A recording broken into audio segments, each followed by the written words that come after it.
Eh bien, bonjour. Donc, vous enquêtez sur la mort de Pierrot. Oui. Eh ben, moi, je vous assure que c'était une drôle de soirée hier. Et je me pose des questions sur ce qui s'est passé. Peut-être que vous allez résoudre cette énigme. Hier soir, au café, il y a eu une grosse dispute à l'arrivée de Pierrot. Eugène et Antonin se sont rués littéralement sur lui. Et même Monsieur de Lagardère, il s'en est mêlé aussi.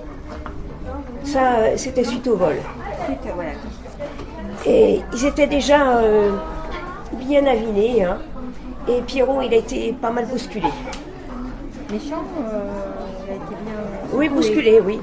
Et ensuite, il y a mon frère Henri qui était présent aussi, qui s'est mêlé aussi à la bagarre.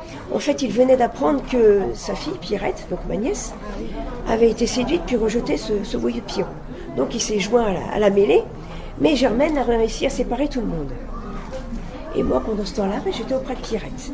La petite, elle pleurait. Il y avait Jeannot avec nous. Il tentait de la consoler. Il était même prêt à endosser la paternité du petit à naître, hein. Mais la petite, elle était tellement en peine qu'elle ne l'écoutait pas. Elle a fini par rentrer chez elle avec sa mère. Moi, je suis restée avec avec Jeannot, et je lui ai donné quelques conseils. Je lui ai suggéré de couper les ponts avec Pierrot, parce que c'était vraiment pas une bonne relation. Et puis je lui ai conseillé aussi de laisser passer quelques jours, afin que la situation s'apaise un petit peu avec Henri, mon frère, et avant d'aller le trouver pour lui faire part de ses intentions vis-à-vis de Pierrette. La soirée s'avançait, et les gens partaient. Eugène, il était ivre, il est parti aidé par Antonin. Germaine, elle est sortie à un moment avec Pierrot. Je pense que la discussion entre eux a dû être assez houleuse, parce que quand ils sont rentrés tous les deux, ils étaient vraiment rouges de colère. Et Clémence, elle l'a vu, elle a eu peur que ça dégénère à nouveau, alors elle a préféré fermer le café. Donc je suis rentrée chez moi. Seulement une fois chez moi, j'étais trop énervée, trop agitée pour pouvoir dormir. Donc je suis ressortie un petit peu, je me suis dit, tu vas aller marcher un peu, ça va t'apaiser.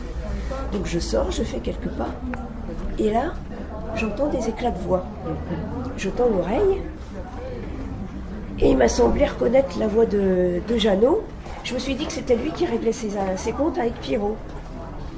Et en effet, peu de temps après, j'ai vu Jeannot passer à peine plus loin. Je fais encore quelques pas, et là j'aperçois une silhouette qui se dirige vers les latrines. Alors j'étais intriguée, je me fiche sur place, j'observe cette silhouette. Il m'a semblé que c'était la silhouette d'une femme et qu'elle tenait un objet serré contre elle. Comme j'étais intriguée, j'ai attendu un petit peu, et peu de temps après, j'ai vu la silhouette repartir en courant à l'opposé, et j'ai eu peur. Est-ce que ça sentait la cigarette Non. J'ai eu peur, je suis vite rentrée chez moi. Voilà, c'est tout ce que je peux vous dire sur cette drôle de soirée.